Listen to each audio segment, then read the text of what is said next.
10 symptoms of menorrhagia you should know about.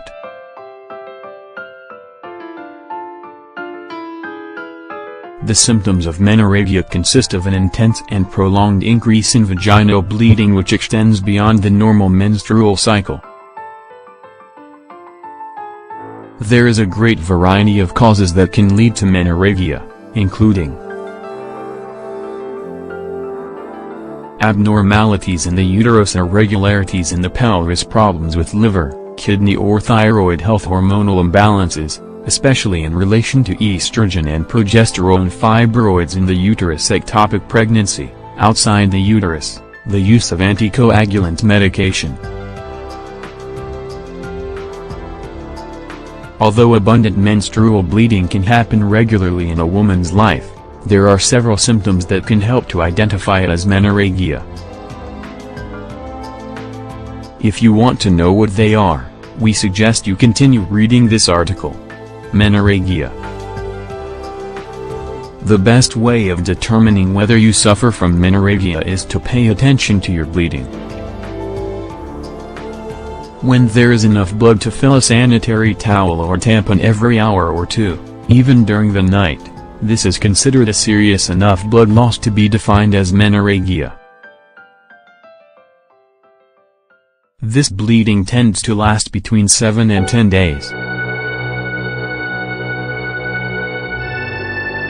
Complications in pregnancy.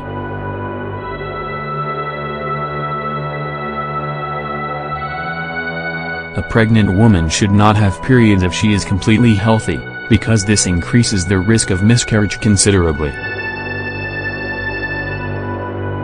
If you are pregnant and your menstruation starts, it is very important to consult your obstetrician so they can assess your symptoms and check on the health of your baby. Stress and menorrhagia.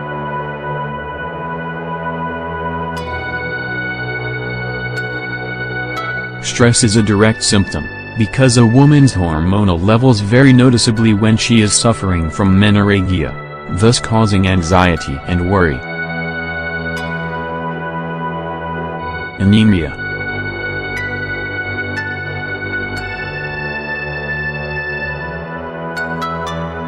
Some of the most common symptoms resulting from excessive blood loss due to the prolonged periods caused by menorrhagia include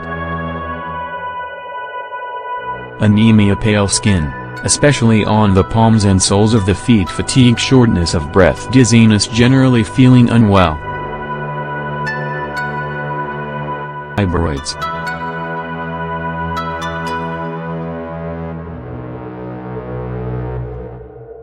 Fibroids are abnormal but non-cancerous tumors that appear in the wall of the uterus.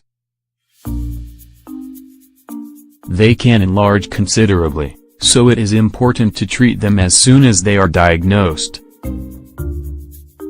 Fibroids are usually associated with menorrhagia and can cause long and painful menstrual cycles. Infections in the uterus.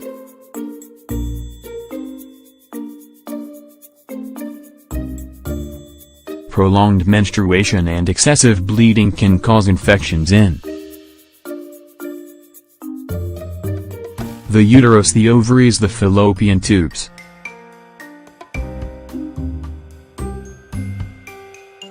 These infections should be treated with specific antibiotics. Pain.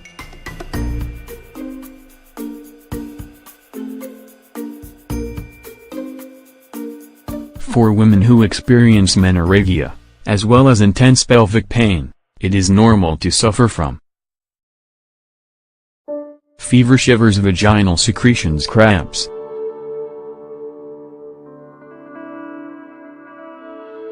However, these symptoms of menorrhagia can be treated with anti-inflammatory remedies. Acne.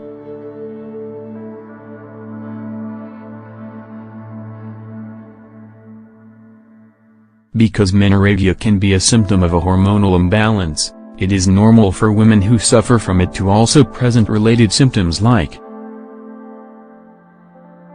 polycystic ovary syndrome, POS, hirsutism, acne. Age and menorrhagia.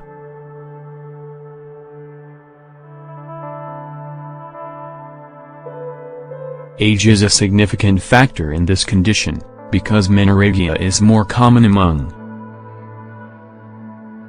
young women in their adolescence who have just started their menstrual processes, middle-aged women between 30 and 50, postmenopausal women. Although menorrhagia is more common at these ages, it is important to consult a doctor to assess the health of your body if you notice signs at any age. Pain and bleeding during sexual intercourse.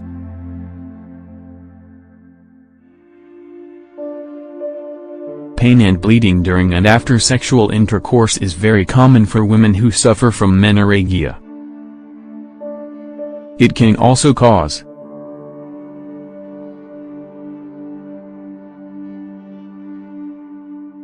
pain in the vulva, cramps, sensation of pressure in the lower abdomen, vaginal secretions, inability to carry out daily activities.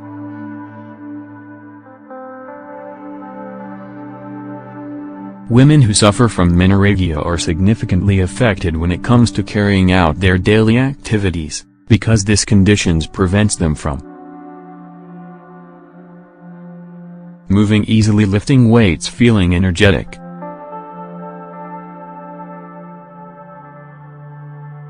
How can I know if I have menorrhagia?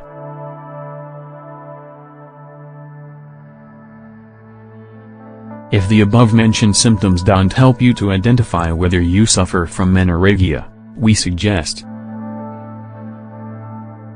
keeping a record of menstrual periods and their duration, counting the number of tampons or sanitary towels used during each cycle, avoiding medication that contains acetylsalicylic acid, aspirin, because this can increase bleeding. It's also advisable for you to take this information to your gynecology appointments.